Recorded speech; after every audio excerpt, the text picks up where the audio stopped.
fun towards the end of the game when you're getting ready to go. But this is what we do it for is games like that. It came down to the wire just like we know it's going to, and really, really happy about how the guys just kind of stayed with it for a full 60 minutes. And, our offensive line was going today, We're running the football, protecting, doing a lot of things that we wanted to do. Joe, when they score there to take the lead, you've been through a lot of those situations, 2 minutes plus to go. What goes through your mind, though? And what went through your mind maybe tonight if they score? Yeah, listen, this is such an emotional game, but like sometimes, especially as a quarterback, you got to take the emotions and the want to of like looking ahead at the results. You got to just take that out of play and just go play football. And hey, we got Jamar on an out route. Oh, they're off of them. Just throw it. Just simple things. It just goes back to the basics and not worrying about the result in the moment. Just playing the play and getting our guys in position to go win it. How much fun was tonight? It was a lot of fun, but there's your mind's not necessarily thinking that way for the full 60 minutes, but obviously the last 7 seconds, but even that, there's 3 seconds, they got a Hail Mary off, you're still, I've been through enough of these to wait until that clock hits 0 to be excited. So, but listen, I love doing this. I've been doing it for such a long time. When you're out there with the guys and you're doing what you want to do and you're having success and you can look in each other's eyes and just like you get that feeling, of bonding with somebody else and just it's a lot of fun. And it's a lot more fun when that clock hits 0 and you've gotten the job done. Before you got here, obviously you probably knew how good Jamar Chase and T. Higgins were just from when you played in Cleveland and being a fan of the game. But does a game like tonight, when you see what Jamar did and then what T was able to do, did that just open your eyes? Like, these guys are even better than I thought? Yeah, last week it opened my eyes. Just with the simple things, not the fact that they went for 800 yards, obviously, but you could see it. And then today, what I got to see was just how a defense has to treat those guys. And if you don't treat them a certain way, they can hurt you. And if you do treat them a certain way, well, maybe we have some other guys that can get the job done. So today, I think I got to see just the problems they create in general. Last week, I said it earlier this week. Last week, we didn't do anything crazy, but you could see those guys are different. And it's pretty cool to be able to throw to them. You ever throw to a guy 23 times? I mean, you tell me. I don't think so. I don't think so. I mean, you kept going. Well, we threw the ball 47 times and probably dropped back a couple more. And I mean, I think he ended up. I mean, look, at the end of the first half, we just out route. It was. I don't think it was anything crazy. Pretty simple stuff underneath, getting them one-on-one. That's how we drew it up, and it worked out. When did you've ever run a ball, a read option like that? Yeah, that really was kind of more of a broken play. We just didn't line up right, and it wasn't really a true read option. But I've done a few of those early. Probably my first 3 years, I did a few of those, like in certain situations. But it's been a while, and it kind of just happened. It just happened. So I was like, all right, now how can I find somewhere to get down and not get taken out by one of these guys? It was like a broken play. A little bit, yeah. Kind of like your first touchdown in the league. That's right. In your 9 or 10 days here, when did you realize that you could have this successful of an offensive game like this quickly? You're not thinking about it in that sense. I mean, I think you're always like wanting to go do that, but I think what being here in this situation has done for me is it allows you to recalibrate and not worry about those things. It allows you to just focus on the basics.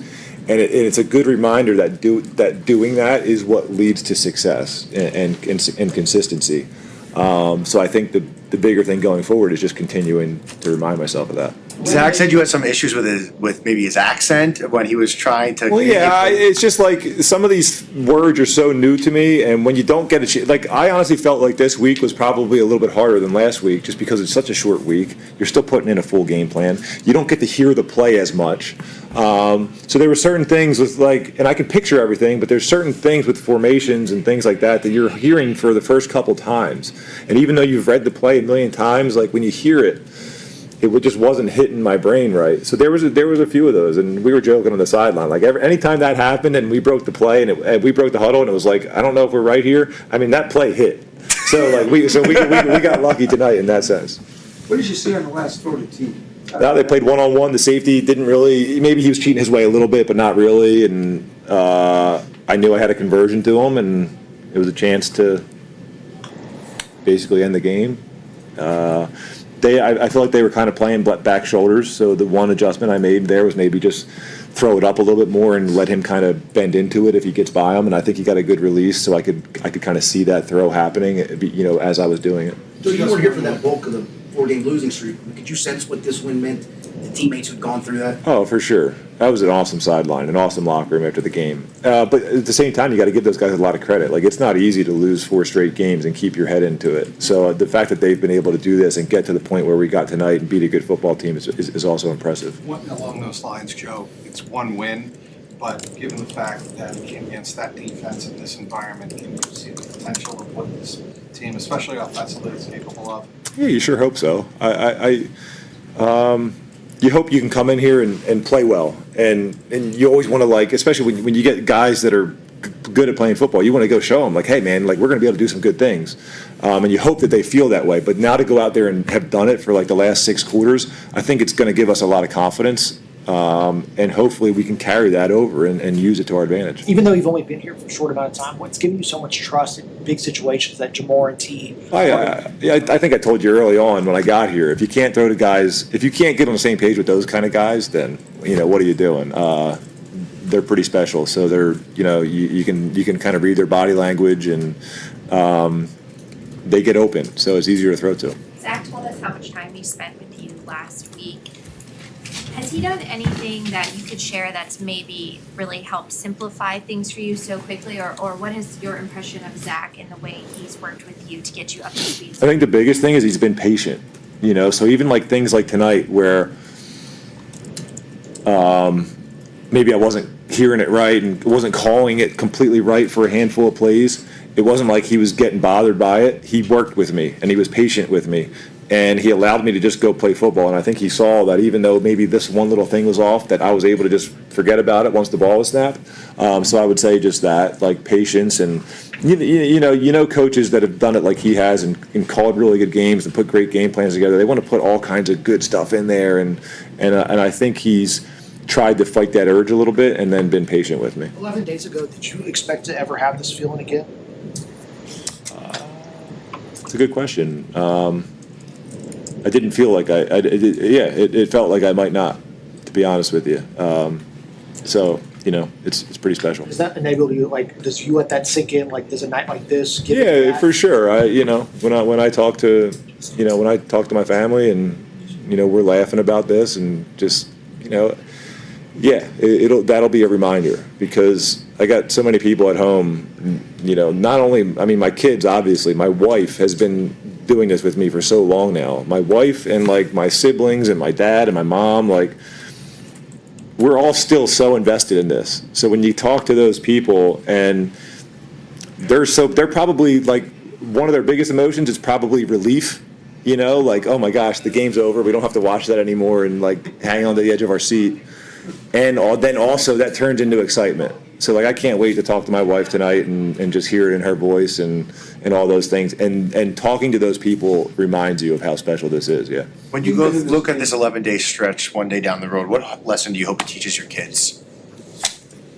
Well, I think one of the biggest things is that hopefully they'll be willing to take on challenges, because I think it would have been easy to maybe say, nah, I don't want to do that. You want me to play this week? I don't know.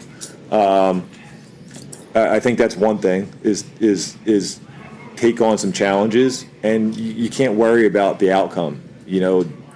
I see myself as a competitor. I see myself as a football player. That's what I do. The challenge, okay, fine, let me take it on. I see myself as a football player first. No hesitation. Let's go do this. So whatever you see yourself as, there's a reason for that, and you shouldn't hesitate when maybe something may look a little scary or anything like that. You should jump in and do it.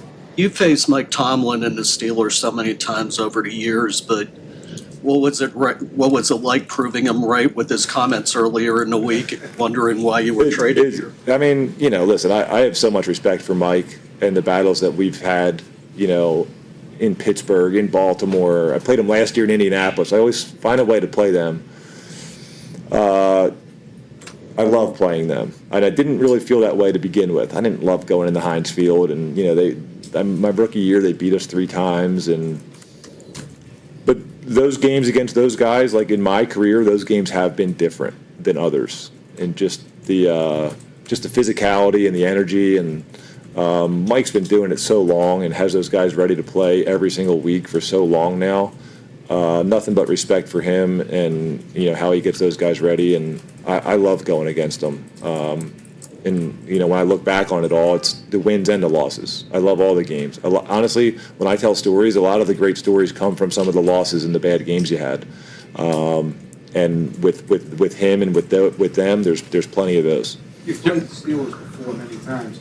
Was there a different feel to this one? Well, there- With the stadium, with this team? For sure. I mean, yeah. But at the same time, it felt familiar. Like, I've played so many night games against Pittsburgh. Like, you very rarely would go to Pittsburgh and play a day game. I was actually saying to the guys today, I don't know if I've ever played a night game here. You guys could probably check that, but I feel like every time we came here, it was a day game. Maybe I've played a couple night games in Baltimore, but I don't know if I've ever played an evening game against Cincinnati like we're in this stadium. I think your last game here, as a rated here, might have been.